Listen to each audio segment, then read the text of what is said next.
Olá pessoal, bem-vindos ao nosso canal. Eu sou o professor Enio Valcárcel e vou estar conduzindo você por essa disciplina aqui de processo penal, que é a ação e execução civil ex delicto. Então, vou estar conduzindo vocês por mais esse tema dentro aqui de nosso canal. Previamente a esse assunto, nós estudamos classicamente a ação penal. A ação penal que quem quer recordar, quem quer lembrar do que se trata, como se processa, basta acessar aqui no nosso canal essa aula que já está aqui também disponível. Quem quiser revisar ou quem não conhecer e quiser conhecer também o que é a ação penal no direito processual penal brasileiro. Então, olha só, vamos lá. Primeiro vamos conceituar o que é a ação e a execução ex delicto. Então, vão ser os efeitos na esfera civil de uma condenação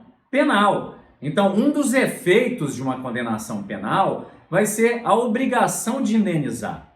A obrigação de indenizar. Quem quer recordar os efeitos da condenação, os efeitos penais e extrapenais, genéricos, enfim, dê uma olhada também no nosso canal, tá? Efeitos da condenação, tem esse vídeo aí para vocês. Então, é o efeito extrapenal genérico que decorre aí de uma sentença condenatória. Olha só, localização do instituto, onde está o instituto? Então, ele é dividido para que a gente entenda, a ação e execução ex delicto, nós temos que entender uma série de institutos que não vão estar somente no Código de Processo Penal. Nós vamos ter alguns institutos no Código Penal, que são relativos à sentença, tá? Outros vão estar no próprio Código de Processo Penal. Então, olha só, o capítulo que trata disso, o segmento do processo penal que trata desse assunto, da ação e execução ex delicto, vai estar entre os artigos 63 e 68 do CPP. O 387, inciso 4º, que fala da sentença condenatória, ele vai trazer também a possibilidade de que o juiz declare o valor mínimo de indenização na sentença penal condenatória. Nós vamos ter no Código Penal como efeito genérico da condenação, no inciso 1º do artigo 91, nós vamos ter que entender o que é o ato ilícito cível, e eu só vou fazer a título de revisão, porque a matéria do direito civil não nos compete.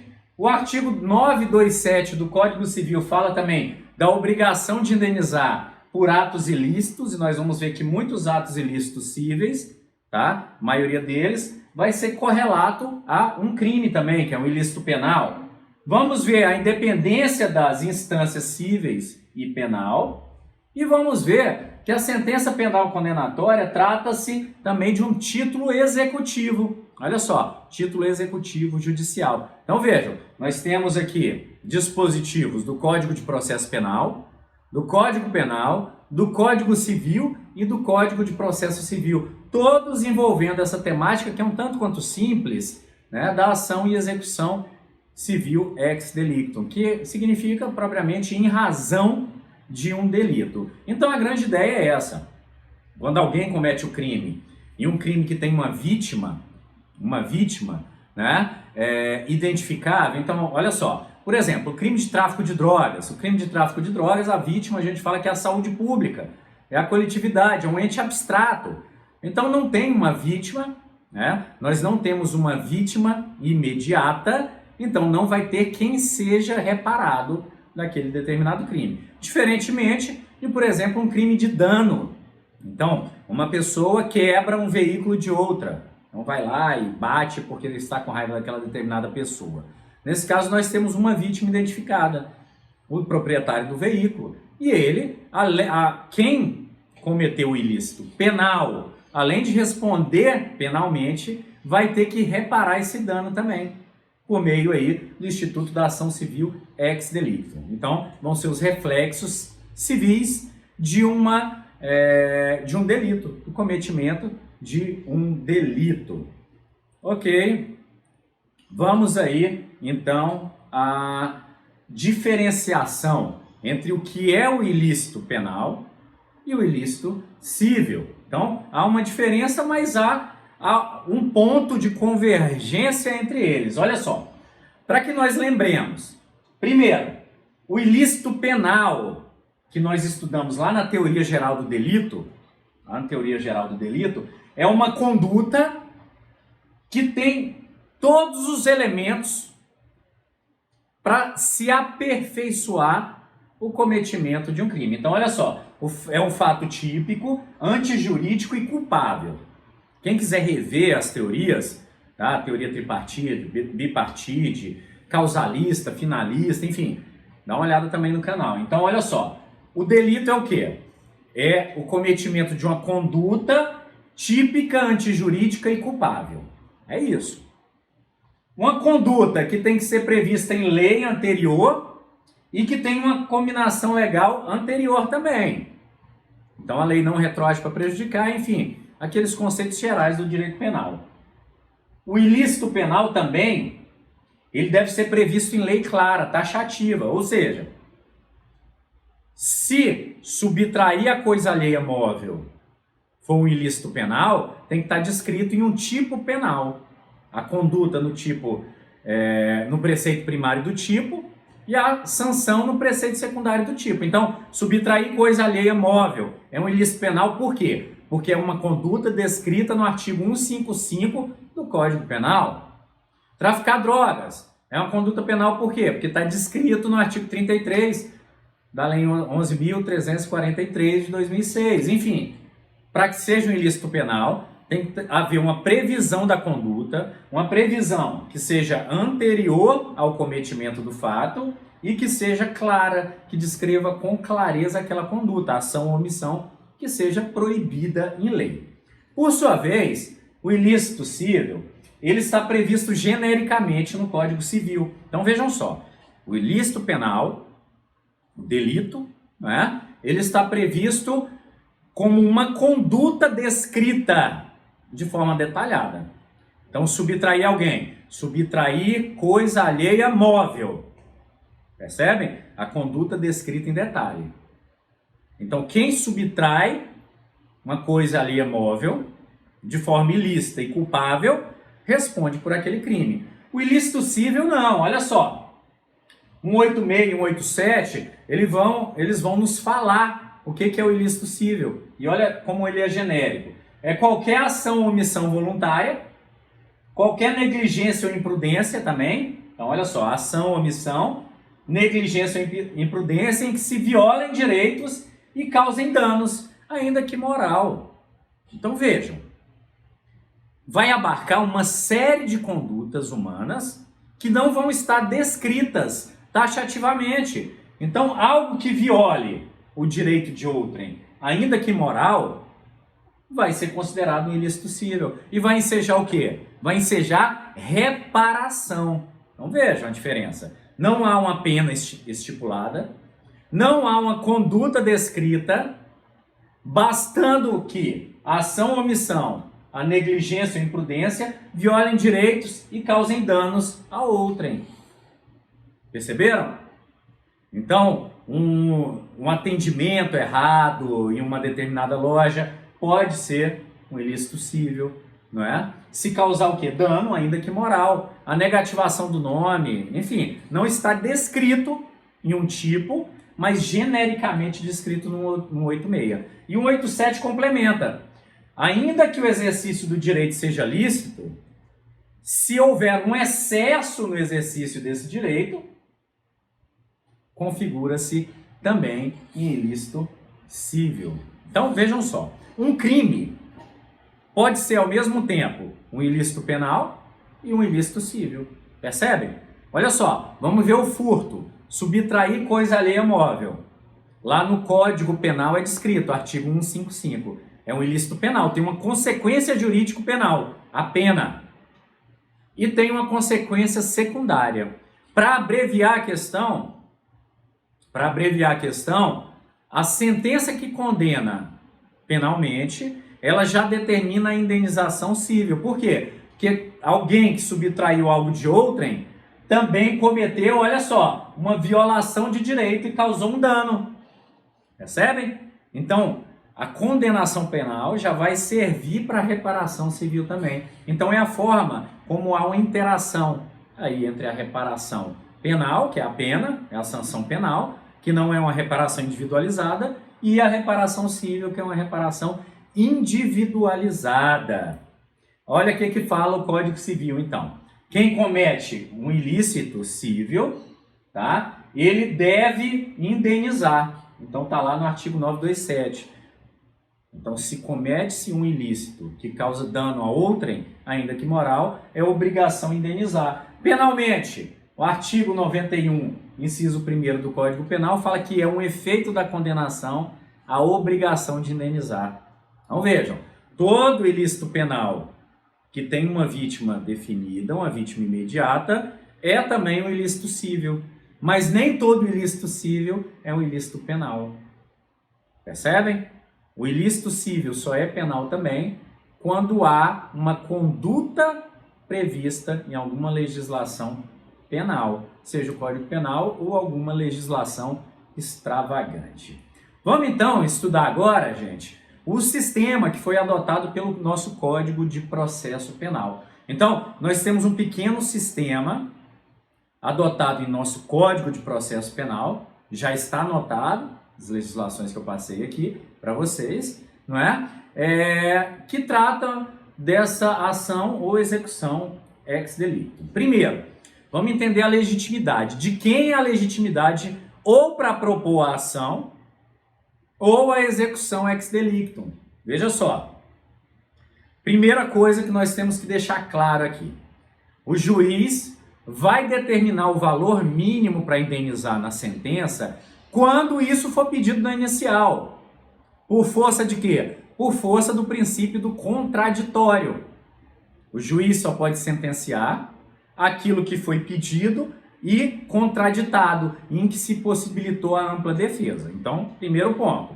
Quando vai se fazer o pedido do valor mínimo de indenização? Na inicial acusatória. Ou no momento da habilitação do assistente de acusação, momento em que o advogado vai fazer esse pedido, o pedido da indenização do valor mínimo. Então, vamos colocar dois pontos aqui. Primeiro, pode ser pedido na inicial acusatória ou no momento da habilitação, ou quando, após habilitado o assistente de acusação, o valor mínimo indenizatório. Para que serve isso? Para que aquele valor, sendo definido na sentença condenatória, já possa ser imediatamente executado. Então não vai mais se discutir sobre o fato e nem sobre aquele valor determinado como mínimo. Então, para que isso seja pedido, esses danos têm que ser facilmente mensurados. Então vou dar um exemplo aqui. Uma pessoa foi atropelada por outra que estava dirigindo embriagada. Lesão corporal no trânsito. Não é? Lesão corporal no trânsito é um crime. E é também um ilícito civil, porque causou dano a outrem. É um ato injusto que causou dano a outrem, beleza? Essa pessoa que se machucou foi para o hospital, gastou com remédio, gastou com hospital, médico, fisioterapia. Teve que se afastar do seu trabalho, deixou de ganhar dinheiro, enfim, teve uma série de prejuízos. O advogado habilitado nos autos, ele faz o pedido. Excelência, peço que condene, em caso de condenação, que determine o pagamento do valor mínimo. Tá aqui as notas do hospital, remédio, fisioterapeuta. Esses são dados facilmente mensuráveis e que o juiz penal já vai determinar no próprio corpo da sentença, se for condenado o autor. O advogado pede também, excelência, eu também quero os danos decorrentes dos lucros cessantes. Os lucros que meu cliente deixou de ganhar porque estava impossibilitado de trabalhar. O juiz penal, nesse caso, ele não vai deferir. Ele vai deixar para discussão de valor ser feita lá no juízo civil. Então veja, os danos facilmente mensuráveis, o juiz já pode determinar na sentença penal como valor mínimo. Valor mínimo, lembre, o céu é o limite.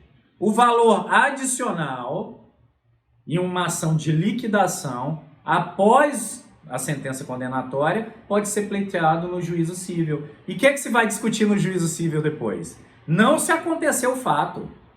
Não se a pessoa é o autor do fato. Isso já foi discutido na esfera penal. Vai se discutir o quantum do dano. Olha, quanto que ela perdeu, quanto que ela poderia ter ganhado, lucro cessante, danos emergentes e assim por diante. Percebem? Então, parte vai ser definida na sentença penal de fácil mensuração e o restante vai ser definido no juízo civil através de sentença de liquidação, em que vão se discutir apenas valores. Apenas valores, tá? Então vamos lá, legitimidade. Então quem pede? Se o réu tem advogado, o advogado habilitando no processo, como assistente de acusação, ele vai fazer esse pedido. Se o réu for pobre, o defensor público. Tá? No Código de Processo Penal, há uma previsão que o legitimado para réu pobre é o promotor, o Ministério Público. Mas olha, esse caso já foi julgado por várias vezes no STF, no STJ, e o STF falou algo interessante. Estamos diante de uma inconstitucionalidade progressiva. Significa dizer que nos locais em que não há defensoria pública, veja só, locais em que não há defensoria pública, o Ministério Público pode entrar com ação ou execução ex delicto, nos casos que não houver defensoria pública. Em havendo defensoria pública, a legitimidade é da defensoria pública. Então, locais em que há defensoria pública, o dispositivo é inconstitucional. Perfeito? Então, inconstitucionalidade progressiva. O que mais que nós temos no CPP? A execução e a ação são dois institutos, vejam só. Execução é a utilização da sentença penal condenatória para executar aquele valor mínimo ou para liquidar a diferença, os danos ali que não foram mensurados como mínimo na sentença penal condenatória. Então trata-se aí da execução ex delicto, execução em decorrência de um crime. Tá? Vai utilizar-se o quê? A sentença penal condenatória, nos termos do Código de Processo Civil, como título executivo judicial, onde já está discutido a autoria e o fato. Já a ação civil ex delicto é uma possibilidade que assiste ao ofendido, a vítima, no caso, de ingressar com a ação civil paralela para discutir autoria e fato na esfera civil enquanto corre a ação penal. Há a possibilidade, nesse caso, do juízo civil suspender a ação e aguardar a decisão penal por conta da prevalência da esfera penal acerca do fato e acerca da autoria. Vamos ver isso aí? A vinculação, então, entre as esferas penal e a esfera civil. Olha só. O artigo 935 do Código Civil, ele já vai nos dar uma luz sobre isso. Veja só, responsabilidade civil é independente da criminal. Cada um no seu quadrado, tá? Não se podendo questionar, então olha só, mas não se pode questionar sobre a existência do fato ou autoria quando forem decididas no juízo criminal. O que significa? Há uma relativa independência. Quando se trata, como o caso aqui, de uma ação civil decorrente da penal, então ex delicto, quando a penal decide sobre o fato ou sobre a autoria, o juízo civil não pode mais discutir. Então a prevalência, nesse caso, é da esfera penal, tá? Então, olha só, o que mais que nós temos dessa vinculação? Caso reconhecido, excludente de licitude na esfera penal, isso faz coisa julgada na esfera civil. Significa o quê?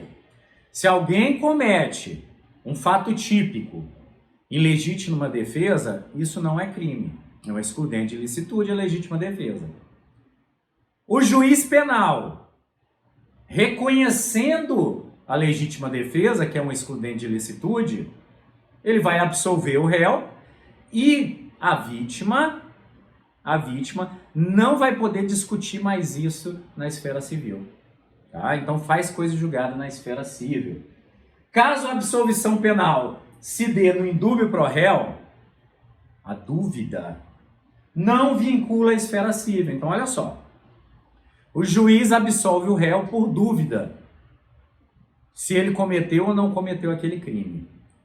A vítima, ela pode ingressar na esfera civil buscando reparação daquele dano. A dúvida pode persistir no penal, mas nesse caso a dúvida do penal não vai vincular a esfera civil. Então pode a vítima buscar o seu direito na esfera civil. Olha só, é possível a ação civil também quando a absolvição penal se dá. Não é bem uma absolvição, tá? Mas o arquivamento do inquérito ou peça de informação. For determinado o arquivamento. Então, determinado o arquivamento, é possível ingressar na esfera civil. Extinção da punibilidade. Extinção da punibilidade não trata do mérito da causa. Então, é possível entrar com ação na esfera civil. E sentença que reconhece que não é crime. Então, vejam só. Não é crime, mas pode ser um ilícito civil. Então, pode ser discutido novamente na esfera civil. Resumidamente, gente, qual decisão penal que vincula o juízo civil? A que decide sobre o crime, aconteceu aquele crime, que é um fato, e aquela que decide pela autoria ou participação. Então, se o juízo penal decide, aconteceu o crime, e fulano foi o autor ou partícipe ou coautor, a depender do caso, vincula-se à esfera civil. E na esfera civil vai se discutir só o quantum da reparação, porque o ato já vai estar comprovado. Condenação transitada em julgado. Pode-se executar o valor mínimo da sentença, como eu falei para vocês, e rediscutir valores além deste. Então, pode a vítima executar aquele valor mínimo do hospital, como o exemplo que eu dei, gastos médicos, e discutir danos morais, materiais, estéticos, lucro cessante, danos emergentes e assim por diante. Só valores. O fato já aconteceu. Tá? O fato já aconteceu. Corresponsável que não foi condenado não pode ser responsabilizado. Princípio da intranscendência da pena. A pena não passará da pessoa do condenado. Então, terceiro, que não foi condenado não pode ser sujeito de execução em decorrência da sentença. Sentença absolutória imprópria não vai vincular também a esfera civil. O que é a sentença absolutória imprópria? Tem aqui também no nosso vídeo, no nosso canal, tá? Absolutória imprópria é aquela que identifica a inimputabilidade por doença ou deficiência mental ou formação incompleta. Enfim, né? A pessoa que, por esses distúrbios ou doenças, não tinha plena capacidade de reconhecer o caráter ilícito do fato. Então, aplica-se a sentença imprópria, a absolutória imprópria, que não adentra no mérito. Então, não se discute se a pessoa é ou não é, porque a sentença penal não vai ter adentrado neste mérito. Vamos ver outras questões aqui. Lei Maria da Penha. Os juizados de violência doméstica e familiar, eles vão acumular a função penal e civil nas causas envolvendo mulheres. Então fica mais fácil, fica mais rápido ter a resolução. Então, um homem que agride a esposa, além de causar um mal grandioso, extremamente repudiável, não é? Ele também causa danos patrimoniais que devem ser reparados também. Juizados especiais criminais. No sistema dos juizados especiais criminais, há uma fase pré-processual em que se busca conciliação. Em havendo conciliação, já é uma reparação. Homologado o acordo, não se tem a parte processual. Nós vamos ver isso com mais detalhe lá na frente. Quem quiser adiantar, eu falo aqui também no nosso canal dos procedimentos penais dos juizados especiais criminais. Anistia, graça e indulto são institutos aí do direito penal que também já foram trabalhados aqui no nosso canal e eles não eliminam o dever de indenizar, eles só afastam as consequências penais. as consequências penais. Os efeitos extrapenais, tá, genéricos ou específicos, não são afastados. Morte do agente, mors solvit omnia, né? A morte resolve tudo, menos a indenização. Olha só, quando se após a sentença. Então, se a pessoa for sentenciada e morreu, o dever de indenizar persiste afetando o patrimônio deixado. Então, se o patrimônio já foi passado para os herdeiros, no limite do patrimônio passado para os herdeiros. Não pode ir além disso. Antes da sentença, não vincula a esfera civil, até porque a sentença que vai decidir sobre autoria e materialidade. Não estando decidido, não traz nenhuma vinculação à esfera civil. E para finalizar, perdão judicial. Perdão judicial não extingue o dever de indenizar, afastando só o efeito principal também. Esse é o posicionamento que eu trago do STF, é o posicionamento majoritário. Então, perdão judicial não extingue também o dever de indenizar. Beleza, pessoal? Então, olha só, aqui nós encerramos a nossa videoaula. Não é um tema muito grande, nem muito complexo. Eu vou deixar as questões lá no Microsoft Teams e logo mais, às 8h20, nós nos encontramos em uma live para a gente aprofundar um pouco nesse assunto aqui, resolver junto as questões e tirar eventuais dúvidas que ficaram aí. Tá ok? Então, até a próxima videoaula. Nos vemos em breve. E aproveita aqui, olha, no final do vídeo, vou deixar alguns vídeos que vão fazer remissões aí a efeitos da condenação, por exemplo, que são temas que são bons serem revisados para essa matéria. Forte abraço e até a próxima.